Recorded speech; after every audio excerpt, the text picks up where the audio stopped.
तो आज हम बात करेंगे एक बहुत ही ज़्यादा पॉपुलर एनिमे जिसका नाम है तात्सुकी फुजिमोटो 16-27। मेरी एक बहुत बुरी आदत है कि जब भी कोई बहुत ज़्यादा यूनिक कॉन्सेप्ट के ऊपर बेस्ड मूवी या सीरीज़ बाहर आती है, मैं मेजॉरिटी ऑफ द टाइम्स उसको देखना अवॉइड करता हूँ।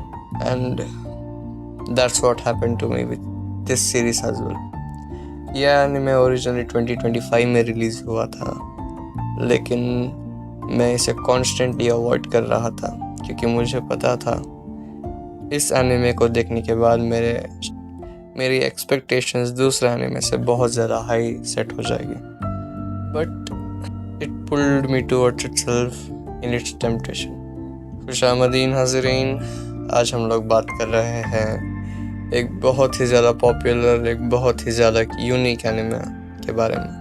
इस एनिमे के टोटली 8 एपिसोड्स आए हैं और इसे चेनसॉ मैन के ऑथर ने लिखा है।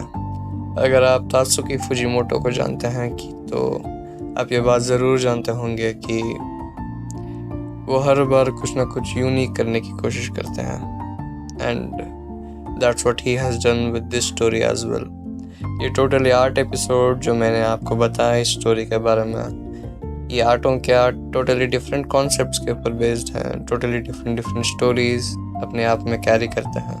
ये बेसिकली उन शॉर्ट मांगास का कलेक्शन है जो तात्सुकी फुजिमोटो ने 16 से 27 साल की उम्र के बीच में लिखे थे।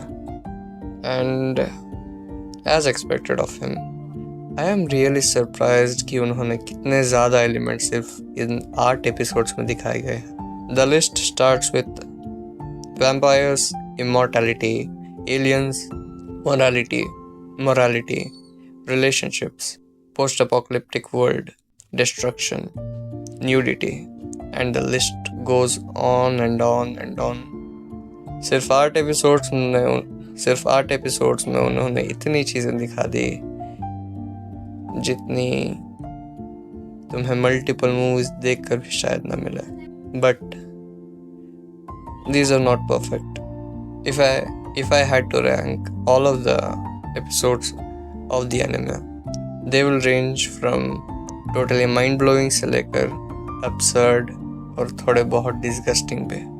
तो इस एनिमे में हमारे पास है 2 इंसान जो एलियंस के हाथों खबाब बनने से बचने के लिए एलियंस के ही स्कूल गार्डन में मुर्गी बनकर जी रहे हैं। एक ऐसा लड़का जो अपनी जवानी के जोश में अपनी टीचर पर अपना दिल हार बैठता है। एक ऐसा इंट्रोवर्ट बंदा जिसने फाइनली हिम्मत जुटा ली और उसकी हिम्मत इतनी है कि चाहे पूरी दुनिया ही तबाह क्यों ना हो जाए, वो आज अपनी क्रश को प्रपोज करके ही मानेगा। एक 3,500 साल पुराना वैम्पायर और माँ की छोटी बहन की लव स्टोरी। एक छोटा लड़का जो अपनी स्कूल स्किप करके पियानो बजाने जाता है समंदर में मरमेड्स को सुनाने। नहीं, समंदर के ऊपर नहीं, गहरे पानी के अंदर। एक ऐसा लड़का जो लड़की में ट्रांसफॉर्म हो गया है। एक लिटरल शैतान बहन और उसके बड़े भाई की कहानी। इन 2 बहुत ही ज़्यादा क्लोज बहनों की कहानी। And if I had to rank all of the episodes in the anime, मेरी रैंकिंग तुम स्क्रीन के ऊपर देख ही रहे होगे।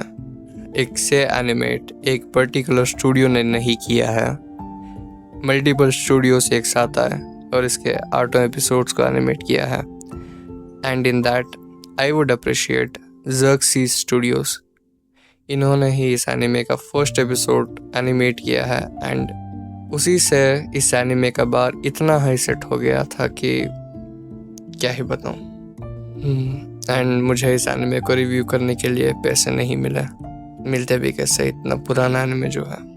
And that's it for the video.